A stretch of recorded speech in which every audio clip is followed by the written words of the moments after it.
Where are we? This is Mark McNeese in New York City, and you're listening to another edition of Live Mic with Mark.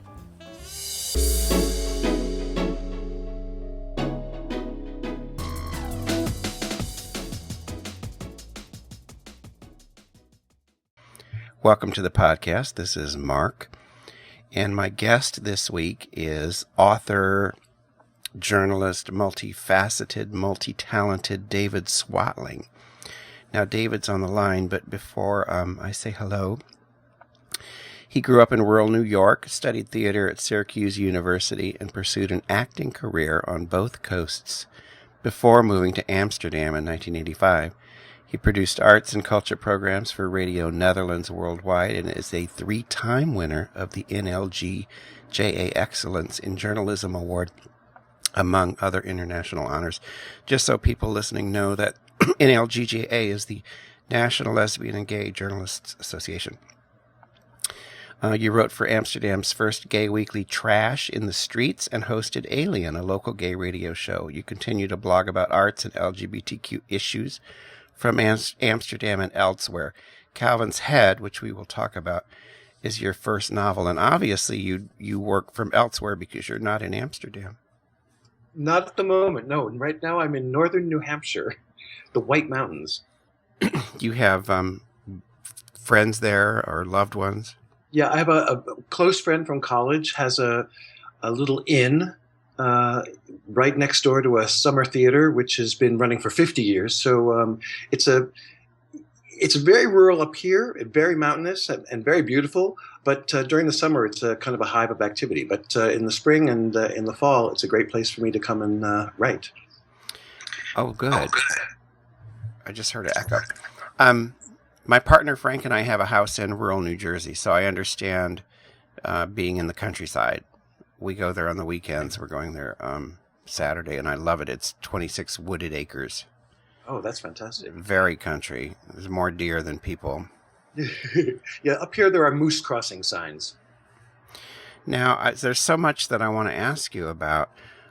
Obviously, being an expat, I'm curious about that. You moved to Amsterdam in 1985. So I'm curious to know how and why. I mean, what brought that on?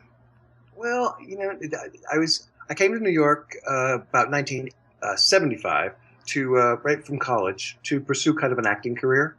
And that wasn't going so great. I did a few things, but there was this thing that I kept getting. When you get into your early 30s, you're going to be very castable. And I didn't know what that meant, but I thought I'm not going to bang my head against the wall. So I stopped for a while. And when you stop doing the one thing that you really are passionate about, it leaves kind of a hole, and which I filled with all the wrong things in the East Village in the early 1980s. There was all this trouble you could get into, and I got into most of it. So I really felt like I had to leave. And then one night I was in a bar, and a friend raised her hand and said, "Anybody want to sublet an apartment in Amsterdam?" And in 3 weeks I was gone. Wow. I just quit my job, sold whatever belongings I could, or gave them away to friends, and fled. It was really more escape than move. Now, I have a question about how that works. I worked at Reuters, and we had a lot of British expats. My boss was a Canadian expat until she found out she was actually an American citizen, which was weird. But when you live in another country, do you have to renew your? Do they have their version of a green card? How do you stay there? Oh yeah, well, I didn't do anything when I first moved there. I was very naive. I didn't check out anything beforehand. I just arrived with suitcases and said, "Okay, what next?" But very shortly after I arrived, I got involved with some little English-speaking theater companies, and there were lots of expats involved in that. And that's when I discovered, there actually is a little bit of work here that I could do and stay here for a while. And I started doing freelance work, but this was back in '85 when things were a lot less rigid in terms of those kinds of things. You didn't actually need a working permit. You could just kind of, get paid under the table. But a year later, I got a contract and to do a street theater tour, and I had to go to a lawyer to get paperwork so that I could sign the contract.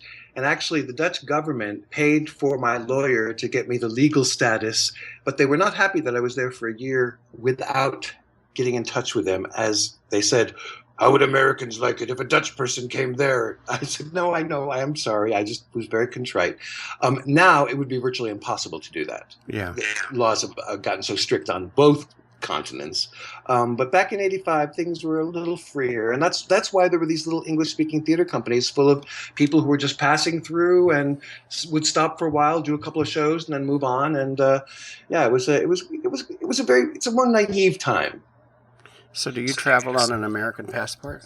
I still have the American passport. Yeah, I felt would be wise to keep that because the Americans are probably the strictest of all. So, and there was one point when I could have gotten a dual passport, dual citizenship, but those windows seem to open and close very quickly. And now it's, again, virtually impossible to get that unless you're, born in a different country to parents of a different country. Okay. Now, I want to ask you about your journalism. I met you again at the Rainbow Book Fair. You reminded me that we had met in Boston at the NLGJA convention. That's right. Yeah, where I did a panel on the over 50 audience, and I didn't realize that you 3 times had been their Journalist of the Year. Well, I'm not sure. It wasn't called Journalist of the Year. These awards all go back to like the late '90s, early 2000s, when the category I was for the best radio production. Oh, okay. Reporting. Yeah, it was the Siegenthaler Award, named after Mr. Siegenthaler, John Siegenthaler, who's a big supporter of the NLGJA and free speech in general. Yeah. Okay, that clears it up because I was going to ask you, what you covered, what you were covering to get that award. Did you write for newspapers? What did you do? So they were all 3 of them were radio programs on a variety of subjects. The first one was an interview that I did with Edmund White and David Levitt together. They were in Amsterdam visiting together, and so I got them together in a room and it really turned into a conversation between the 2 of them. I just sort of facilitated. The second one was a historical documentary about the persecution of the homosexuals under the Nazi regime in Berlin before the war, called A Train to Sachsenhausen, which came out at about the same time as the documentary film Paragraph 175. They must have been doing the same research that I was doing at about the same time. And then the third one was it was called Love, Exile on the Road, which was about a little organization, or the woman that started a small organization in Holland for same-sex marriage. She called it Love Exiles because she felt she was an American in exile living in Amsterdam because her partner, who was Australian Dutch, could not be with her in the United States. And she took a bus with other same-sex marriage activists from San Francisco to Washington, D.C. And I gave her some recording equipment, and she just recorded as much as she could on the journey. And then together we made this program about that particular journey back in 2005, I think it was. What was her name? Martha McDivitt Pugh. Oh, okay, because I was friends with a woman named Judy Rickard and her now wife, and they were very involved in immigration issues for same-sex couples. And she used to refer to herself as a love exile, because they would have to leave the country all the time because her mate was not American. And it was now, and they were actually one of the first couples she was one of the first people to get a green card. A couple years ago when DOMA was overturned, basically. So now, why did you decide to stop doing radio, or is that just part of life's processes? Well, yeah, it's mostly part of life's processes because little by little funding at Radio Netherlands and other international radio groups was being cut basically because of the internet and because of things like podcasting. It turns out, and I was saying this at a very early time at Radio Netherlands, that they really needed to think about the internet and this strange little thing, as one of my older colleagues said, this little fad called podcasting. Mm-hmm. And what those radio stations didn't realize soon enough is that radio was becoming audio. That you didn't need the little shortwave receiver to exchange information throughout the world. That little by little that was shifting. Anyway, they started cutting the documentary work that I was doing because that was very cost and labor intensive. Then they decided to cut arts and culture coverage because that was the least interest to the audience, but that was my main focus. And by the end, I said, what do you want me to do? I'm a full producer, and now you've got me writing, little short articles for the web based on other people's work. And they said, well, why don't you early retire?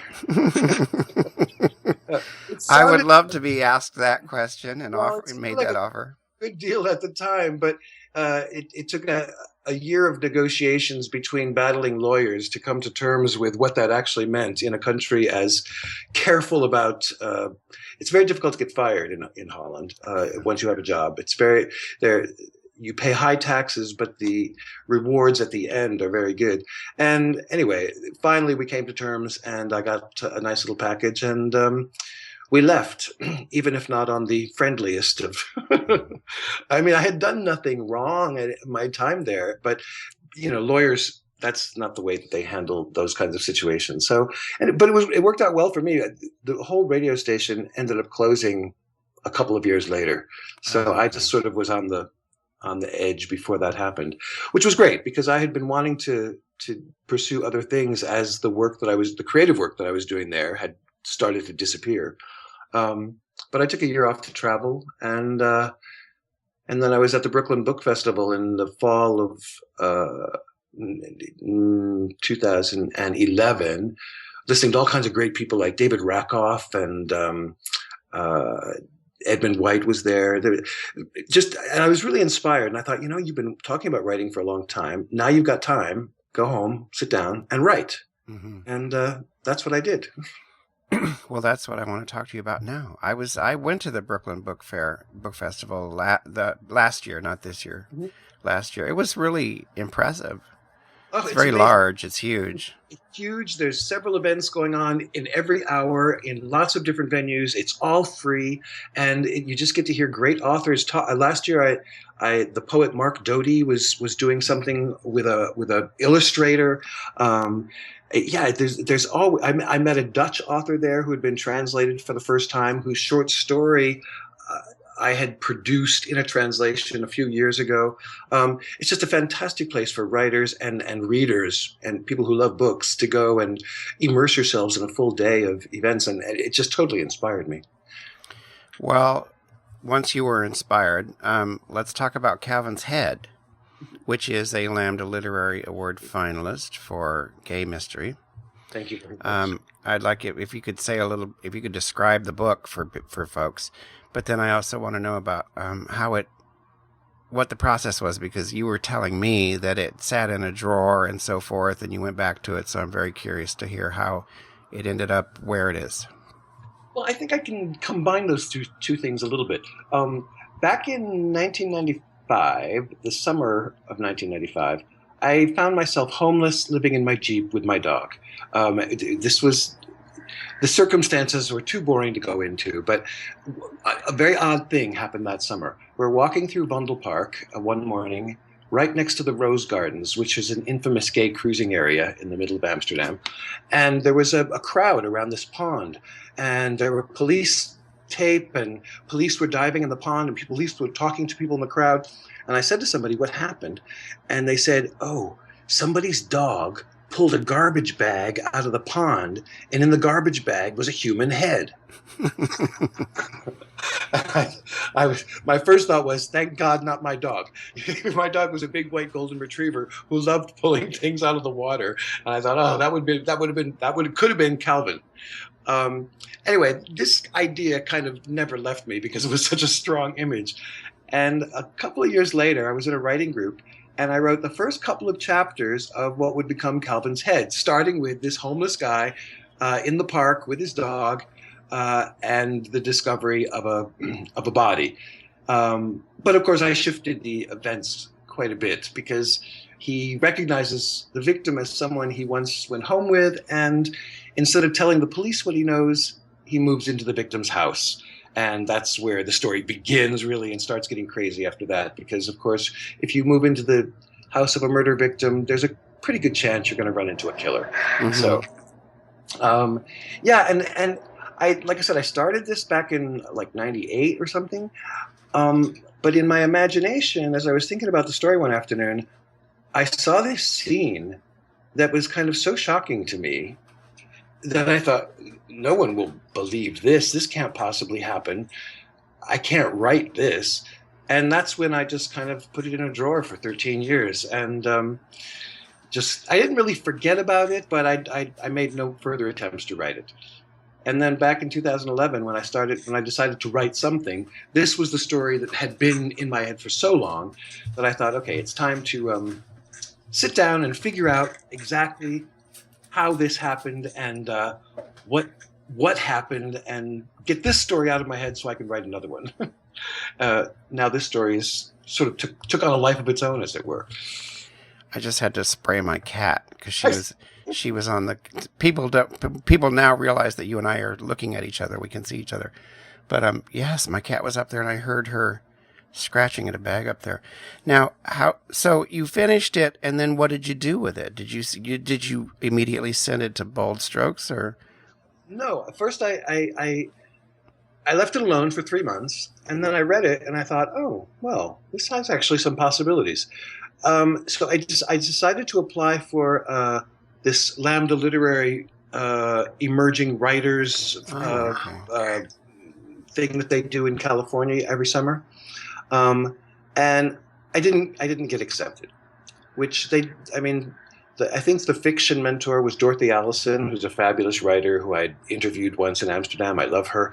But, this work was clearly genre work, and now they actually have sessions with genre mentors, like mystery writers or romance writers.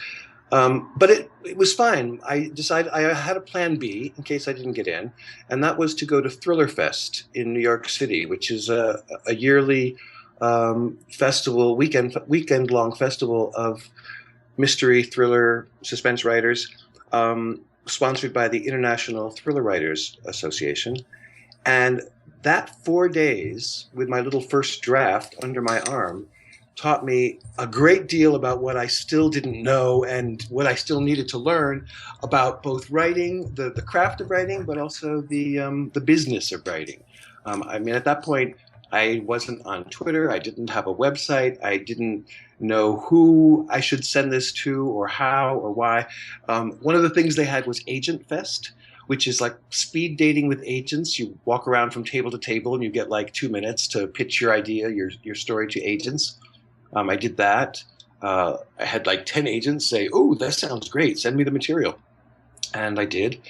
And then after the thing was over and I started, rewriting, seriously doing some serious rewrites on the book, I got these series of what I called rave rejections. "Oh, I really like your writing. You're a very good writer. It's a very interesting story, but it not quite the right fit for us. We don't quite know how to market this. It's not really what we're looking for." And I began to think, they all say they like it, but nobody wants it. Is there something they're not saying? And I remember this one agent, she's the only one that mentioned this, who looked at me after I talked about the book a little bit and said, "Wait a minute. Are all the characters gay in this book?" Or she said, are the main characters gay in this book? I said, all the characters are gay, except for the dog. I was kind of making a joke, but she didn't really smile. She just gave me this kind of whimsical look. She said, "Okay, well, send it." And I thought, nobody, not a single one of the agents in terms of, their lovely little rejection letters mentioned the aspect of the characters being gay. And I thought, I think maybe there's something that they're not saying in terms of marketability. And so I thought, okay, I'm going to look in other directions. And I found Bold Strokes books was willing to accept submissions from authors without agents. Mm-hmm. And I'd also noticed that they had re-released a series of books by John Morgan Wilson, his Benjamin Justice series of gay mysteries that had won Lambda Literary Awards and Edgar Awards and all kinds of things in the late 90s. I read them then when the story was developing. And I thought, if they like his stories, they might like this one. And so I sent it to them. And 2 months later, I had a contract for them to publish. So in a sense, the Thriller Fest route brought me back to the gay mystery route that I had sort of looked at in the first place. Well, I wrote down Thriller Fest because I've never heard about it, and I want to look into it. Oh, it's a great thing. It's every July in New York City for 4 days. They have parts, the 2 days specializing in craft workshops, and then 2 days that are more specialized in authors talking about their books and different subjects related to that. But yeah, it's a fun event. I'll be part of the debut authors breakfast this year. Oh, nice. Now, what are you writing a second book? Yeah, well, I wrote Calvin's Head all by itself, standalone. That's the story, and that's it. Almost the first couple of readers who were really close friends, who are also writers, said to me, "Oh, where are they going to go next?" Mm-hmm. I said, "What do you mean, where are they going to go next?" They said, "Well, you could write another story with them." Well, that had never really occurred to me before. So I began to think about it, and actually where they're going to go next is, well, believe it or not, they're going to go to a little inn in the White Mountains of northern New Hampshire, an inn that dates back to the Civil War period of time and happens to be haunted. So I'm going to use the same main character and his dog, but we're going to shift genres and go from kind of serial killer thriller to a ghost story. Okay, I like that. Yeah. Now, I always ask other writers a little bit about your routine. Do you, from what we've said, you don't get up and write at the same time every day. Do you outline? Do you have a routine? My sister asked me that when I started writing the second book, which actually I started last year now, and she said, well, I said I was having a little trouble, and she said, well, what's your routine? I said, well, I don't have a routine. I just wrote one book. Mm-hmm. That one book I wrote in 1 month during the National Novel Writing Month, the NaNoWriMo that a lot of people do on the internet. So I wrote the first draft in a month after a 13-year break of having written 2 chapters. I don't outline things out. I let it go. I mean, I've been thinking about things in my head, and the certain parts of the story develop, but I mostly just write as I go, and then see what needs to be fixed afterwards. I mean, that's actually causing me a little bit more difficulty this time around than it was the first time around. I don't know why, but well, it's easy. I can imagine it's and also you mentioned NaNoWriMo, and a lot of people seem to do that. And there's another Lambda finalist, Benton Rafe McCabe, who's he's not mystery. He's in I think it's a debut novel, but he did the same thing. He wrote his book as part of the NaNoWriMo experience. So he wrote it in a month. And then I've talked to another author who writes. He said he writes a first draft in about 6 weeks. I'm like, wow, holy shit. I'm just a lot slower because of my day job. We talked earlier. I've only got about an hour and a half a day that I can focus on writing, but my outlining, I don't want to go too tangential here. If I used to write plays, and I would never try to write a play without an outline, because it's like building a ship. That's why it's called playwright. But with the books, I've discovered that I know my ending, and then what I will do is maybe I'll outline 3 or 4 chapters, rough outlines, not terribly detailed, because I need to get into the writing part of it. If I tried to sit there and outline 30 chapters, I just would lose interest. I would be like, I don't want to do this. So I will write a little bit because I want to get into that, the magical aspect of writing, and that often tells me where I need to go. Well, that's what I find. I find that the beginning of a new chapter is always really tricky, and if I start right, then I'm off. But I can actually stop and have a good deal of time in between before I figure out how is the next chapter going to begin. Because I always think that those first lines, that's where a lot of writers they think, well, just write anything just to keep going, just to keep moving forward. Well, I can't quite get to that part. I do understand the necessary element of moving forward, because if you're not writing, the story is not happening. Mm-hmm. But I do remember when I was writing Calvin's Head, I'd finished a scene, and I wasn't sure what I was going to write next. And so I took a little break, and I was reading a review of a brand new biography about Vincent van Gogh. And the review was in the New York Times, and it had his painting, blackbirds in a wheat field with blackbirds. And I thought, oh, I know. I'm going to begin the next scene with that painting, because my main character, the protagonist, was an art history student. That's why he originally came to Amsterdam. So I thought, okay, I'm going to begin the next chapter with that painting. And so I sat down and I started writing, and suddenly I wrote Murder of Crows. That's what they should have called it, A Murder of Crows. And I realized it's not the protagonist that's looking at the painting, it's the villain who's looking at the painting. What's the villain doing in the museum looking at this painting?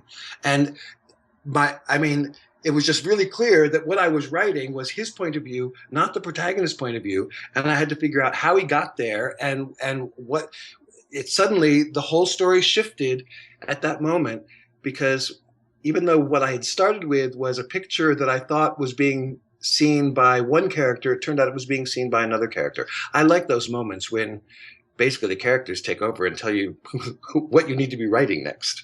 Yes, I do. I like that too. And I really like to let them write the book. Just, I'll type it for you, dictate it. More, yeah. Now you're going to be at the Lammies in June 1st? That's right. I'll definitely be there June 1st. I'm heading down to New York City next week for the Book Expo America first, and then the Lammies right after it. Yep.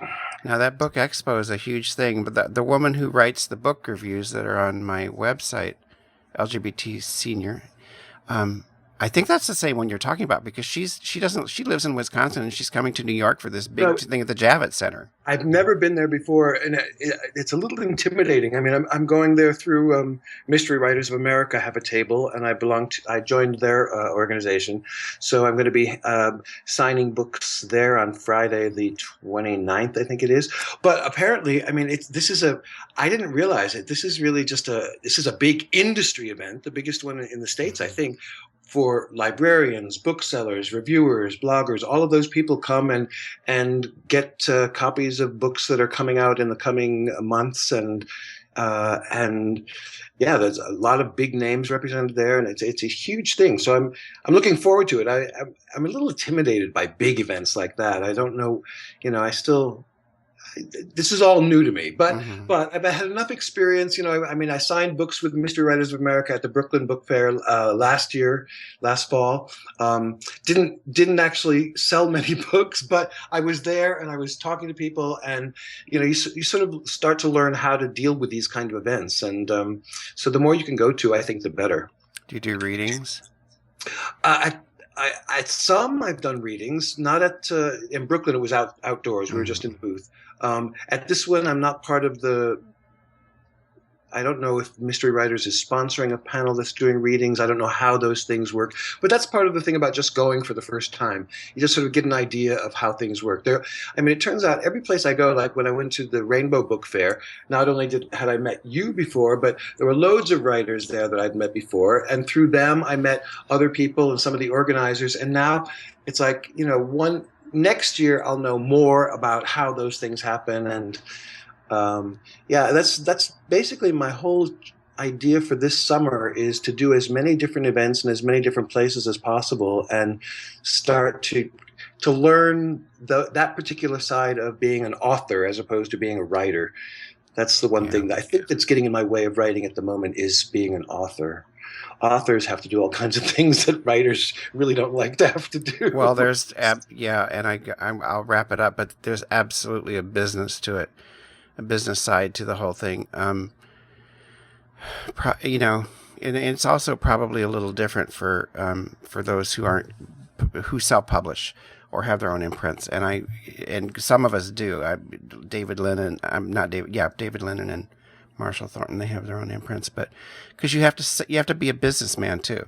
Yeah, you know. But it's important. I mean, because you want to reach readers, and I mean, I had a following when I was doing radio internationally, but that was years ago, and you know, there's a complete that's like a past life. Now this is a whole new thing. I'm a debut author at the age of 60 something, but I've got to sort of start all over again and make contacts, and if I want my name out there and want people to read the stories I write, which I think is what any writer wants, Mm-hmm. you know, you have to do what you can do. I feel really, really honored to be, you know, part of the Lambda Literary Foundation's finalists in this category, because I've been following books in this category for years and years and years. Some of my favorite mysteries, gay or otherwise, you know, have won this award.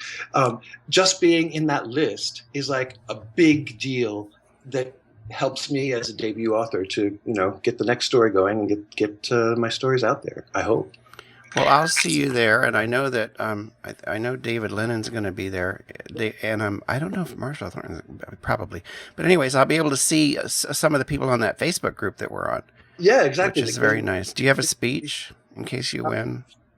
I definitely will have a speech, because I once won an award without one prepared, and I will never, ever do that again. I don't care if I have it prepared for no reason, but I will not go up on stage without some thought into what I might say, because, you can sound like such an idiot. Well, I will do the same, because I'm up for this anthology that I co-edited and published. Yes, and I just assume I'm not going to win. I didn't even, you know, the only reason it was entered is because of my co-editor. He entered it. I would not have even, I have not entered the Lambda Literary Awards because this part of me says, you're not going to win anything. Why are you doing this? But it happened. And so I will make a list of people to thank, especially him. And I'll probably just, flip out if my name gets called. Yeah, I know. Well, believe it or not, I mean, like I said, this it was the first NLGJA award that I won back in 1998 or something, and I went up on, when I heard my name, I went up on stage, and just that going up on stage, the adrenaline started pumping, and my heart is beating, and I into a microphone, and I could see this sea of fellow journalists, peers out there thinking, this guy won for radio. So but see, I think it's just great to be nominated. I mean, it's wonderful to, you know, it's always great to win something, but just being a part of a group of people that who you respect and admire is really fantastic. So I'm really happy, and happy for you as well. Thank you, and I'm glad that we got to do this. You're very easy to talk to. You're a great guest. Oh, thanks. And I'm looking forward to seeing you at Cooper Union on the 1st. Yeah, and well, who knows? We might be raising. We'll be raising glasses one way or the other, whether we're raising awards or not. Yes. So I'll see you there, and I'll put this out on Friday and send you the link to the podcast. Okay, great. Thank you. Thanks a lot, Mark. Yep. Have a good night. Bye.